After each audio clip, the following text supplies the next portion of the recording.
Bom dia! Hoje é 21 de julho, eu sou Ana Carolina Zitlag e esse é o Ouvindo um Podcast da Bloomberg Linha. Aqui eu te conto as principais notícias de negócios e de economia do Brasil e do mundo. Bom dia! Espero que você esteja pronto para sextar, porque eu definitivamente estou. Mas, aparentemente, não sem antes ter muita emoção, já que a situação na Ucrânia escalou seriamente nos últimos dias, com a Rússia se retirando do acordo de exportação de grãos do país e declarando que qualquer navio que passe pelo Mar Negro com destino à nação vizinha vai ser considerado um navio de guerra.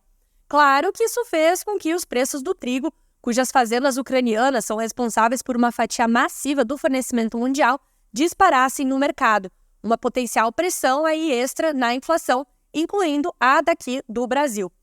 Além disso, também vamos falar de Taubaté. Sim, Taubaté, a grande cidade a cerca de 2 horas de São Paulo e que é a origem de metade da equipe da Bloomberg Linha e que me obrigaram a falar dela aqui hoje. Então, além desse grande feito de importância aí de fornecer funcionários à minha empresa, a cidade também foi escolhida pela Embraer como sede da primeira fábrica dos carros voadores elétricos da companhia, conhecidos pela sigla eVTOL. Também vamos falar sobre como, segundo uma fonte da Bloomberg News, o Tribunal de Contas da União, o TCU, deve suspender temporariamente a venda da Braskem por causa da crise ambiental envolvendo a empresa no estado de Alagoas. E, incrivelmente, cumprindo ao menos uma das minhas promessas das últimas semanas, a gente vai conversar com a editora-chefe do Peru da Bloomberg Linha, Paola Maolis, que me contou muitas coisas sobre a atual situação política do país, que caso você não esteja muito por dentro, vai sair daqui com certeza querendo ler e ver tudo o que tiver sobre isso, porque a Paola sabe muito bem contar uma história. Só que vai ser uma promessa dupla ainda por cima, porque essa entrevista vai ao ar amanhã, no sábado, numa versão especial que vocês pediram algumas vezes para eu lançar podcasts no final de semana.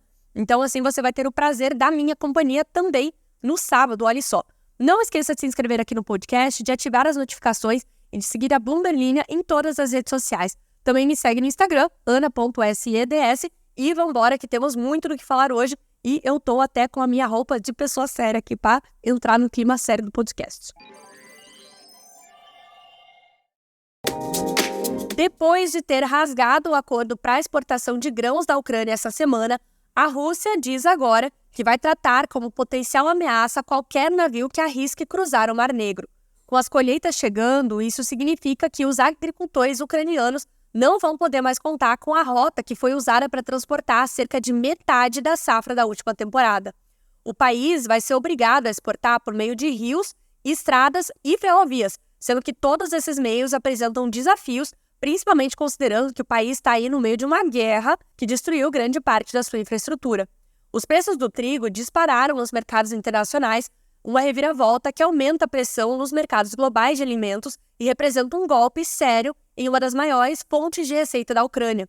Historicamente, o Mar Negro foi responsável pela grande maioria das exportações de grãos do país para o exterior e fez com que ele se tornasse um dos principais fornecedores mundiais. O bloqueio dos portos deve reduzir a capacidade mensal de exportação da Ucrânia de cerca de 7 a 8 milhões de toneladas para um máximo de cerca de 4 milhões de toneladas, segundo Alexandre Marri, principal analista da Agritel, a divisão de análise agrícola da Argus Media.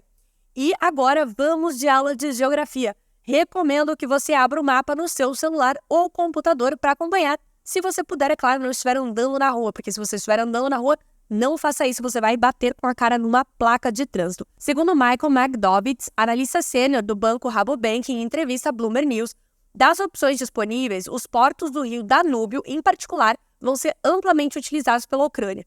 O volume de grãos transportados ao longo do rio aumentou cerca de 1,4 milhão de toneladas para 2 milhões de toneladas por mês no último ano. Em maio e junho, esses embarques até ultrapassaram o corredor do Mar Negro, onde as inspeções diminuíram o fluxo de navios. A partir do Danúbio, os grãos podem ser transportados diretamente para compradores próximos ou enviados para centros como Constanta, na Romênia, onde são carregados em navios maiores para viagens mais longas. No entanto, uma dificuldade é que os navios maiores não podem navegar no rio, o que significa que a logística vai sofrer para passar por esse canal que é muito estreito. E lembram daquele efeito borboleta, de como tudo se liga, que a gente falou em alguns episódios? A Europa e o mundo no geral está passando por uma das piores ondas de calor da história. Em algum episódio da semana passada, que agora eu não me lembro o dia, a gente falou bastante sobre como os níveis do Rio Reno e do Ródano estão em níveis críticos.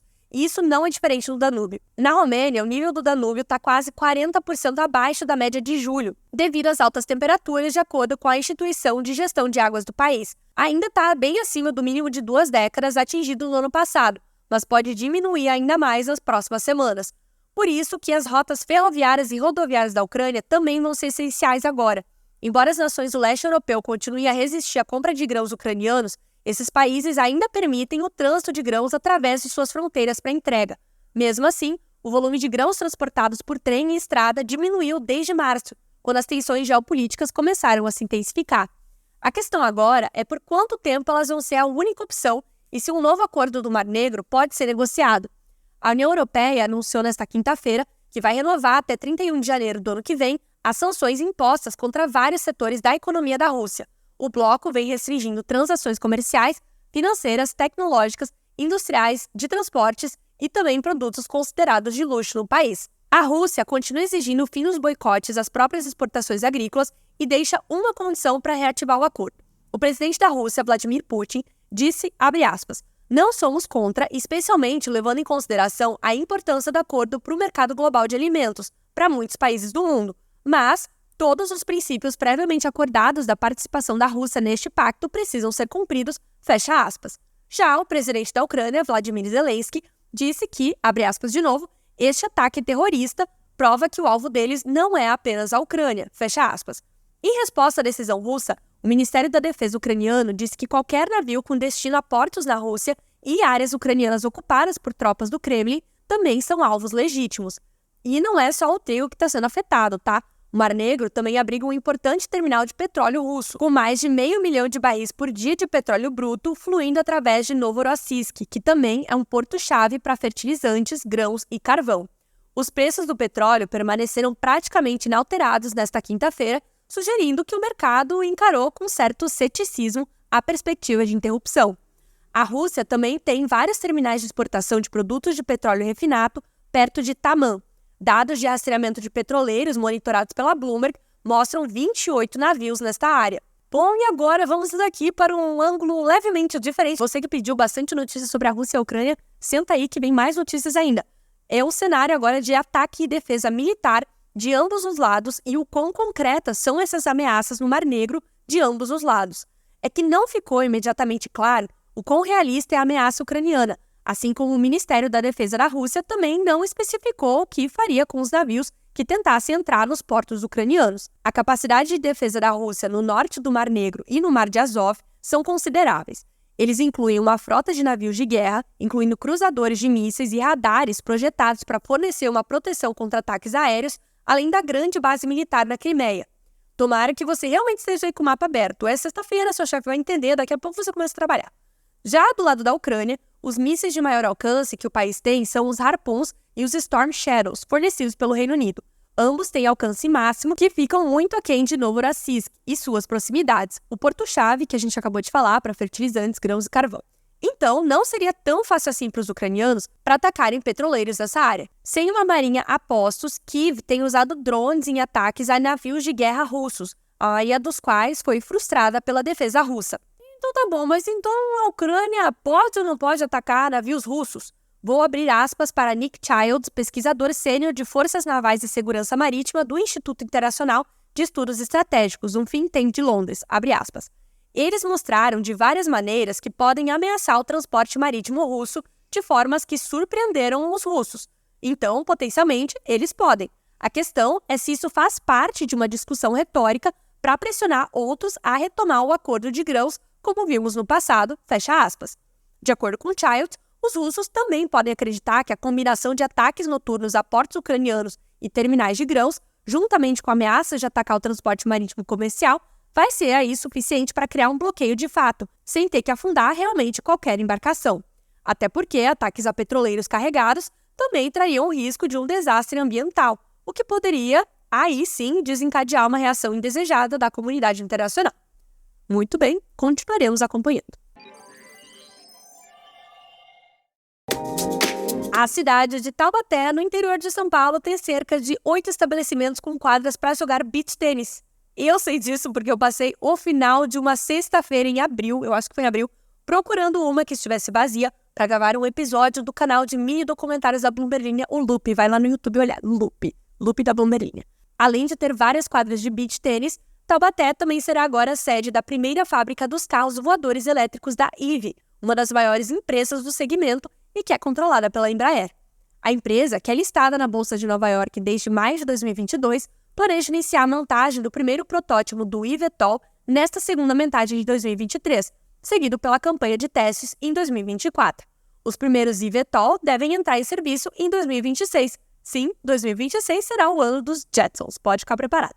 A planta industrial da Eve vai ser localizada em uma área a ser ampliada dentro de uma unidade existente da Embraer na cidade. A sede da fabricante brasileira de aeronaves fica também a cerca de 40 quilômetros de Taubaté, na grande cidade de São José dos Campos. Há um mês, a Eve anunciou os 3 primeiros fornecedores. A Nidec Aerospace, uma joint venture entre a Nidec Corporation e a Embraer, que vai fornecer o sistema de propulsão elétrica, a britânica Base Systems, maior empresa da área de defesa na Europa, que vai fornecer um sistema de armazenamento de energia, e a francesa Duke Hélice Properties, que vai fornecer os rotores e hélices para o eVTOL. Outro passo importante do processo é a obtenção das certificações necessárias no Brasil e no mundo, conforme comentou André Stein, co-CEO da Eve, em entrevista à Bloomberg Linha em fevereiro deste ano.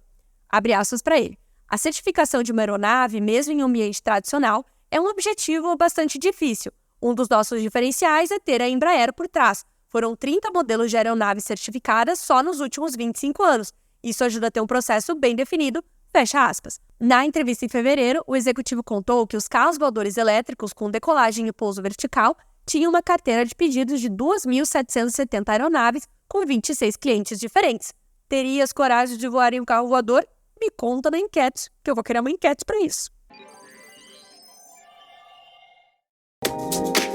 O Tribunal de Contas da União, o TCU, deve suspender temporariamente a venda da Braskem por causa da crise ambiental envolvendo a empresa no estado de Alagoas.